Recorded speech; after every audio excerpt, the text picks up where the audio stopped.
students. So it's English class, video class for ninth. So dear students, we are explaining the topic, same topic, active and passive voice, जो पिछले 2-3 दिनों से हम explain कर रहे हैं, एक्टिव एंड पैसिव वॉइस। तो कल के जो वीडियो में उनमें हमने प्रेजेंट इंडेफिनिट टेंस के affirmative, negative and interrogative sentence explain किए थे। So let us start today present continuous tense.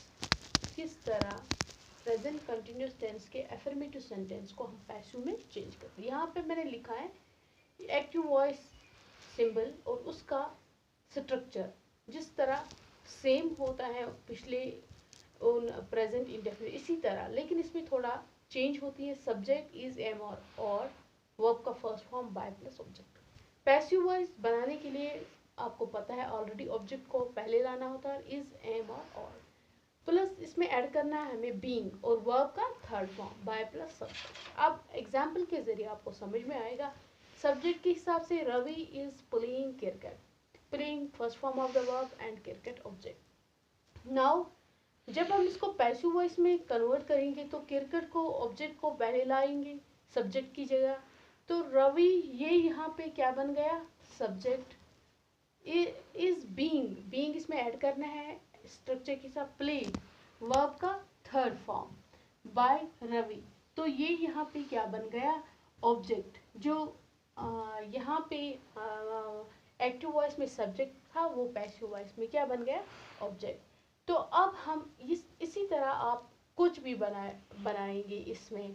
For example मतलब समा is playing with A doll. इसी तरह बहुत सारे एग्जाम्पल्स आप स्ट्रक्चर के हिसाब से बना सकते हो। अब इसमें आएंगे, अब हम देखेंगे नेगेटिव का किस तरह। ये तो अफर्मेटिव, नेगेटिव सेंटेंस का किस तरह हम पैसिव वॉइस बनाएंगे।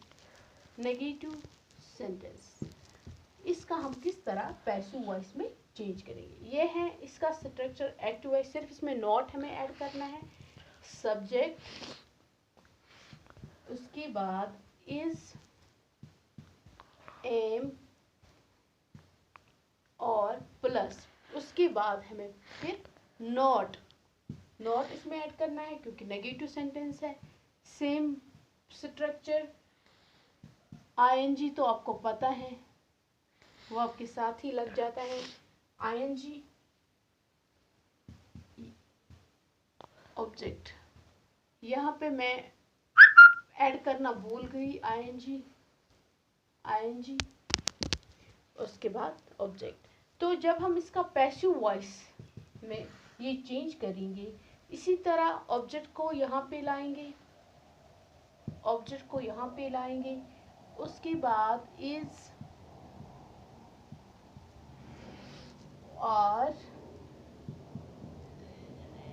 पहले ऐड, उसके बाद पहले नॉट, उसके बाद बीइंग हम इसमें ऐड करेंगे। बाकी तो सेम, वर्ब का third form same, ING plus by plus subject, तो अब हम एग्जाम्पल के जरिए इसको समझाएंगे। ये है he is not beating Kunal, active voice का, he is not beating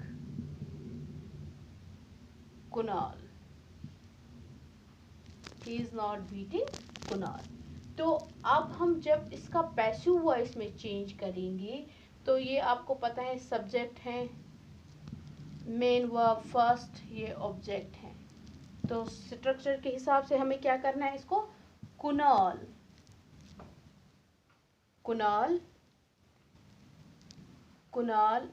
is not being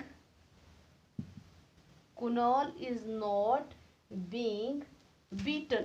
Third form, beaten by he किस में कन्वर्ट होगा? by him. प्रोनाउन के हिसाब से ये तो आएगा यहाँ पे सब्जेक्ट, ऑब्जेक्ट सब्जेक्ट बन जाएगा, और ये मेन वर्ब, वर्ब का थर्ड फॉर्म, तो ये है ऑब्जेक्ट, क्योंकि एक्टिव वॉइस का जो सब्जेक्ट वो ऑब्जेक्ट बन जाता है. He is converted into him. अब हम इंट्रागेटिव में एक एग्जांपल देंगे. इंट्रागेटिव आपको पता ही होगा, क्वेश्चन फॉर्म. हाँ, जब क्वेश्चन फॉर्म में एक्टिव वॉइस होगा तो उसमें हम किस तरह इसको चेंज करेंगे पैसिव वॉइस में. यही इसका स्ट्रक्चर आपको ज़रूरी पता होना चाहिए. एक्टिव वॉइस का स्ट्रक्चर क्या होगा? ये है हेल्पिंग वर्ब पहले, हेल्पिंग वर्ब पहले, उसके बाद सब्जेक्ट, उसके बाद वर्ब का फर्स्ट फॉर्म प्लस वर्ब का फर्स्ट फॉर्म, ये है ना वर्ब का first form plus ING plus object. और पैसिव वॉइस में क्या होगा?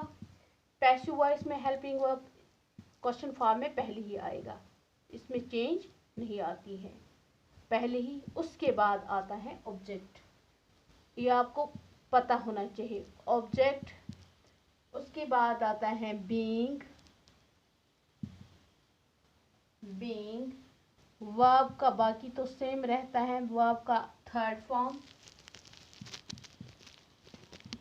Bye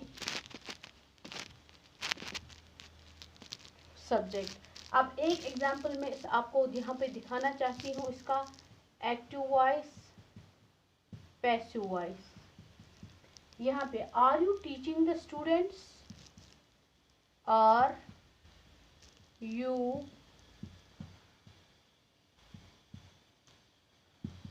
teaching the students. Question form, ये इसमें इसकी पहचान है. Note of interrogation, interrogative sentence. आप तो स्टूडेंट्स, क्योंकि ये है इसका हेल्पिंग वर्ब, उसके बाद सब्जेक्ट V1, ये है इसका ऑब्जेक्ट. तो जब हम इसको कन्वर्ट करेंगे पैसिव वॉइस में, are the students, are the students, और क्यों आएगा? क्योंकि यहाँ पे प्लूरल है. Are the students being beaten by you, being beaten by you. Note of interrogative. तो यहाँ are you teaching the students, are the students being beaten by, ये थे इंट्रोगेटिव सेंटेंस. अब आपको पता होगा डियर स्टूडेंट्स, जो अब अगर इसमें डबल इंट्रोगेटिव सेंटेंस आएंगे, double interrogative means WH family से बिलोंग करते होंगे.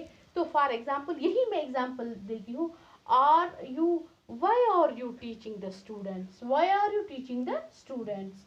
तो उसमें बस सिर्फ वाई इसमें ऐड करना होता है, तो इसमें आएगा why are the students being beaten by you. अगर वो डबल इंट्रोगेटिव सेंटेंस, अगर इसमें और ऐड करना होगा WH फैमिली. तो ये था आज की वीडियो लेक्चर में. हमें प्रेजेंट कंटिन्यूअस टेंस के सेंटेंस अगर होंगे तो उसका हमें पैसिव वॉइस किस तरह बनाना होता है. So thanks.